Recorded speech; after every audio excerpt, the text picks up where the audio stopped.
Operation Duryodhana చేసేటప్పుడు ఇంట్లో క్యారెక్టర్ని ఊహ గారు ఏమన్నారు?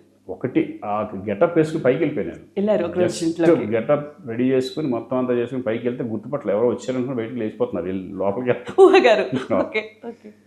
ఇలా గెటప్స్ అదొకటి, అలాగే మొన్న గేమ్ చేంజర్ గెటప్ ఒకటి, కొన్ని కొన్ని ఉన్నాయి. ఆ గెటప్లు వేసుకుని బాగా గెటప్ డిఫరెంట్గా ఉన్నప్పుడల్లా పైకి వెళ్తే కనుక గుర్తుపట్టరు వాళ్ళు, తప్పకుండా వెళ్ళిపోవాలి అనమాట. సర్ప్రైజెస్ ఇస్తూ ఉంటారు అలాగా.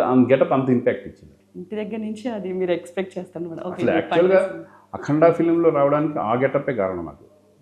ఆ గెటప్ లాగా ఉండాలి, అంత ఎమోషనల్ ఉండాలి అని అఖండాలో నన్ను తీసుకోవడం కారణం కూడా శ్రీకాంత్ అయితే బాగుంటుంది అనుకుంటుంది. అఖండ అనేది ఇంకా పీక్స్ ఆఫ్ విలన్స్ క్యారెక్టర్ చేస్తారు మీరు. It's like oh my god that expect చేయదు అది ఏంటిది వరసరాజు క్యారెక్టర్ ఇట్లా.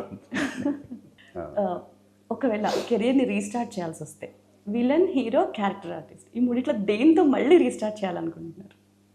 ఒకవేళ స్టార్టింగ్ ఇప్పుడు కెరియర్ డెఫినెట్గా మళ్ళీ అయితే మళ్ళీ హీరోని చేయాలి. హీరోనే.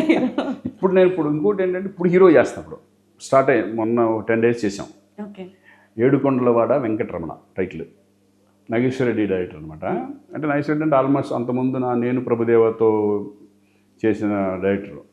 ఒక రాదు ఇద్దరు కృష్ణ పెళ్లి చేశాడు నాతో పాటు. అలాగే సీమశాస్త్రి మంచి సినిమాలు చేశాను, మంచి డైరెక్టర్ ఆయనది. ఇప్పుడు మళ్ళీ నేను లయ మళ్ళీ ఇప్పుడు ఒక ఇద్దరు పిల్లలు ఉంటారు తప్పదుగా, మరీ లేకపోతే ఎక్సైజ్ పెట్టుకోలేం కదా. ఆ టైప్లో ఒక ఎంటర్టైన్మెంట్ మూవీ జరుగుతుంది ఇప్పుడు అది మళ్ళీ హీరోగా చేస్తున్నా. హీరోగా చేస్తున్నాను, హీరో కంటిన్యూ అన్నీ మిక్స్డ్. అటు హీరో చేస్తున్నాను, ఇటు మళ్ళీ విలన్ క్యారెక్టర్స్ అలా చేద్దామని ఒక డిసైడ్ అయిపోయాం అంతే.